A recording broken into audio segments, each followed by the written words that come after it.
प्रश्न संख्या सेकंड है हमारा, किसी त्रिभुज पी क्यू आर की भुजाओं पी क्यू और पी आर पर क्रमशः बिंदु ई और एफ स्थित है। निम्नलिखित में से प्रत्येक स्थिति के लिए बताइए कि क्या ई एफ समांतर क्यू आर है। ये हमें बताना है। ठीक है, तो हम इसे भी लिखेंगे थेल्स प्रमेय से, और ये वाला लिखे पीई डिवाइड में ई क्यू होगा equal to P F divide में एफ आर होगा। वही चीज यहाँ पर लिखे हैं।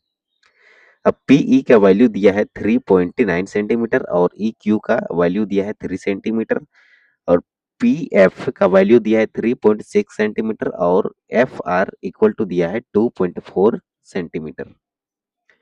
अब देखो ये वैल्यू, इसका वैल्यू यहाँ पर लिखे और ये वैल्यू नीचे होगा, ये वैल्यू यहाँ पर, ये वैल्यू यहाँ पर।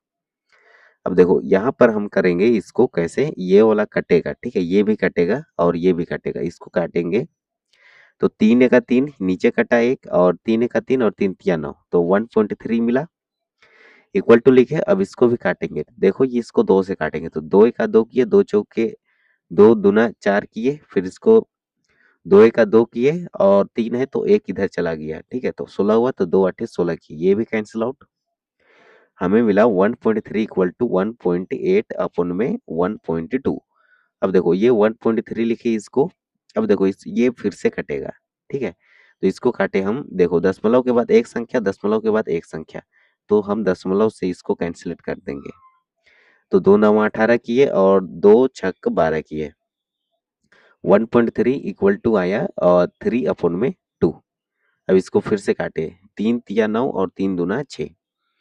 अब देखो ये 3 को काटेंगे 2 से तो 2 का 2 किए, दशमलव लगा के 0 लगाएंगे, फिर 2 पचे 10 करेंगे तो 1.3 इक्वल टू आया 1.5। तो देखो ये दोनों इक्वल नहीं है। यदि ये दोनों इक्वल आता तब हम कहते कि अनुपात समान है, ठीक है, लेकिन ये दोनों नॉट इक्वल टू है तो हम लिखेंगे अनुपात समान नहीं है, इसलिए ई एफ और क्यू आर के समांतर नहीं है। ये जो ई एफ है ये क्यू आर के समांतर नहीं है।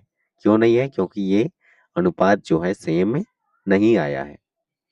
अब सेकंड को सॉल्व करेंगे, सेकंड को भी हम थेल्स प्रमेय से ही सॉल्व करेंगे।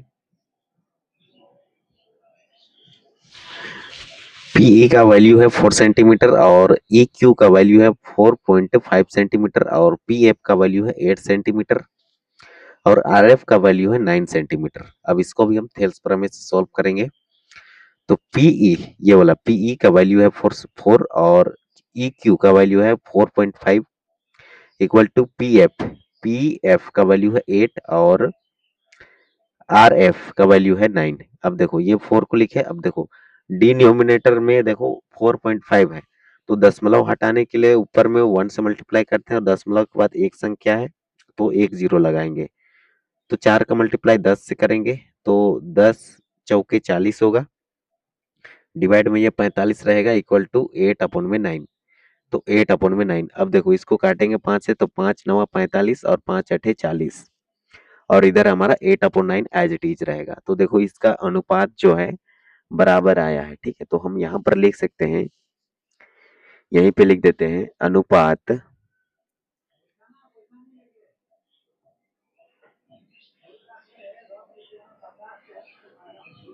अनुपात अनुपात समान है, समान है, ठीक है, इसलिए ई एफ समांतर क्यू आर है, ठीक है, तो ये होगा इसका आंसर। और थर्ड को हम नेक्स्ट पेज में सॉल्व करेंगे। थर्ड प्रश्न है हमारा, पी क्यू इक्वल टू दिया है 1.28 सेंटीमीटर और पी आर इक्वल टू दिया है 2.56 सेंटीमीटर और पीई इक्वल टू दिया है 0.18 सेंटीमीटर और पी एफ इक्वल टू दिया है 0.36 सेंटीमीटर। अब देखो इसको भी हम थेल्स प्रमेय से सॉल्व करेंगे। ये वाला पीई लिखे, ये देखो पीई डिवाइड में होगा E Q equal to P F divide में होगा एफ आर।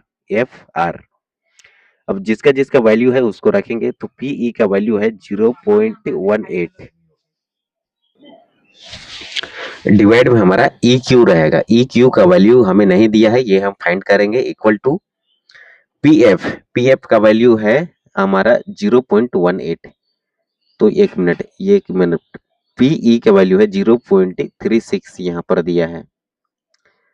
तो पी एफ का वैल्यू होगा यहाँ पर, ये इसका वैल्यू यहाँ लिखे, ठीक है, ये यहाँ पर लिखे, हाँ। तो 0.36 इसका वैल्यू है, और एफ आर का वैल्यू हम फाइंड करेंगे। कैसे, देखो दिया है हमें पी क्यू, देखो यहाँ पर पी और क्यू, ये यहाँ से यहाँ का दूरी दिया है 0.28 सेंटीमीटर। तो ये ई क्यू का वैल्यू निकालने के लिए ई क्यू इसको लिखे, ई और क्यू इसको लिखे। तो ये वाला वैल्यू निकालने के लिए ये पूरा का डिस्टेंस दिया है, उसमें से इस ये वाला वैल्यू को घटा देंगे, तो ये वाला वैल्यू निकल जाएगा। तो ई क्यू इक्वल टू लिखे पी क्यू, ये वाला पी और क्यू, माइनस लिखे पी और ई का वैल्यू। तो ये पी और ई का वैल्यू दिया है यहाँ पर 1.28। तो यहाँ पर लिखे 1.28, माइनस में 0.18 को घटा देंगे, 0.18 को। अब देखो 8 में 8 घटाए 0, 2 में 1 घटाए 1, और ये 1 में 0 घटाएंगे तो ये 1 ही रहेगा। तो देखो ई क्यू का वैल्यू आया 1.10। उसी प्रकार यहाँ पर एफ आर का वैल्यू निकालेंगे। कैसे, तो एफ आर का वैल्यू निकालने के लिए हम पी आर में से पी एफ घटा देंगे। तो पी आर में से पी एफ घटाएंगे, तो देखो पी और आर का वैल्यू दिया है 2.56, तो यहाँ पर लिखे 2.56 माइनस, अब देखो पी एफ का वैल्यू है 0.36, 6 में 6 घटाए 0, 5 में 3 घटाए 2, और ये 2 यहाँ पर, तो 2.20 ये मिला। अब देखो, अब हम यहाँ पर ये फॉर्मूला हम अप्लाई करेंगे, तो इसका वैल्यू देखो कितना है 0.18, और नीचे में है हमारा ई क्यू का वैल्यू मिला 1.10 इक्वल टू 0.36, ये वाला वैल्यू लिखे, और एफ आर का वैल्यू निकाले 2.20। दशमलव के बाद दो संख्या, तो ये दशमलव कैंसिल आउट होगा, दशमलव के बाद दो संख्या, तो ये दशमलव भी यहाँ पर कैंसिल आउट होगा। तो वही चीज यहाँ पर दशमलव को कैंसिल आउट किए हैं, अब इसको काटेंगे। तो इसको काटे, 2 9 18 किए ऊपर का को, और नीचे का को 2 5 10, 11 है इधर आ गया, फिर 10 हुआ, 2 5 10, ये मिला इक्वल टू।